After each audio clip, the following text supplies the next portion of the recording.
طبق نقشه چاره‌بینی‌های بخشیده به آبادانی و سازندگی شهر خاروغ و برنامه‌های خرمگردانی مرکزی ولایت هر هفته در روزهای شنبه و یکشنبه حشر دسته‌جمعانه دایر گردیده ایستاده است. طبق سپارش اجرا کننده وظیفه رئیس شهر خاروغ علیشیر میرزانبود خدابرده، چنین حشرها هر هفته در تمام محله‌های مرکزی ولایت و بازارهای آن در همدستی اهالی با کارمندان کارخانه و اداره‌ها دایر کرده می‌شوند.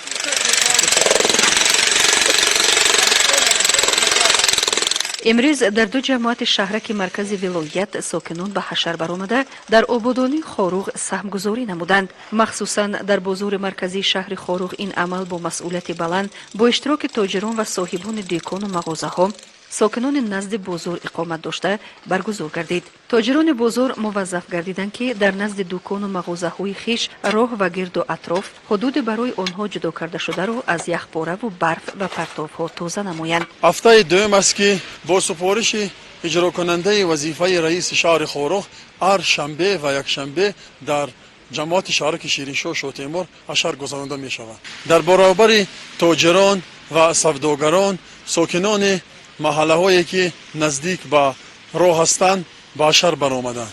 وظیفه اساسی از یخ و یخپاره تازه نمودن جویبارهای مرکزی می باشد که تیاری به پیشواز بهار نازنین و 30 سالگی استقلال دولتی جمهوری تاجیکستان. کارمندان حکومت شهر خاروغ ابراز داشتند که امسال تجلیل تنتنه 30 سالگرد آزادی کامل وطن استقلالیت جمهوری تاجیکستان ما را بیشتر وادار می‌سازد که بابت آبادانی، خرمگردانی، تازه و آزاده نمودن کوچه‌های شهر خاروغ و رواج دادن سازندگی و آبادانی مسئولیت بیشتر را نشان بدهیم. هر هفته در حدود شهر خاروغ از اون جمله بازار مرکزی شهر خاروغ حشرهای دسته‌جمعانه گذرانده میشوند. باید قید نمایم که امروز در حشر قریب 5 تکنیک کمونالی برای تازه کردن حدود شهر خاروغ از اخلاط و یخپاره و فعالیت کرده ایستادند. مردم نیز با یک مسئولیت بلند با کارمندان خارجی منزلی کمونالی شهر خاروغ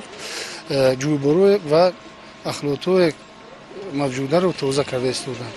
تازگی شهر خاروغ این خود یک فرهنگ است و هر یک شهروند شهر خاروغ وظیفه دار است شهر رو تازه کند، شهر رو نگوبین نماید. بازار مرکزی شهر خاروغ یکی از جایهای سیرادم مکان داد و گرفت مناسبت آدم‌ها می باشد و در حالت از جهت سانیتاری تازه نگاه داشتن آن این نخست سلامتی ساکنان بوده بعداً شهادت از فرهنگ مردمان می باشد. یکی از ساکنان شهر خاروغ جناب علی شایف قید نمود که تازگی نه تنها گرو سلامتی جسم انسان بلکه گرو آرامی روح و روان هر یک شخص می باشد. این اقدام نیک است که امروز مردم برآمده و حشر هم سوداگران هم جوانان هم حکومت شهر برای تازه کردن دیار خود بسیار اقدام خوب است.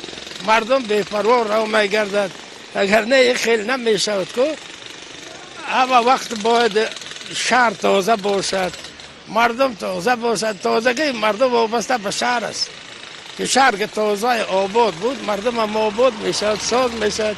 بعد این اقدام نیک امروز می کار میکنن بسیار خوبه. صاحبکاران بزرگ قید نمودند که ما باید هیچگاه فراموش نسازیم که اوج وبای عصر پاندمیای کووید 19 که جهان را به تهلکه انداخته بود و صدها آدمان برومند را ربود از بازار آغاز یافت.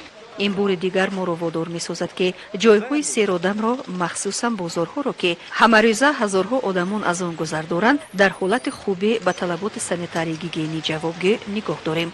مخصوصا این حشرها باید در آغاز فصل بهار و روزهای گرم تابستان پیوسته دایر بگردند قید نمودند مسئولین بازار. چنین حشرها من بعد در بازار مرکزی شهر خاروغ و تمام محله های مرکزی ولایت پیوسته دایر گردیده در آن رضاکاران جوانان مرکزی ولایت شرکت فعالانه دارند.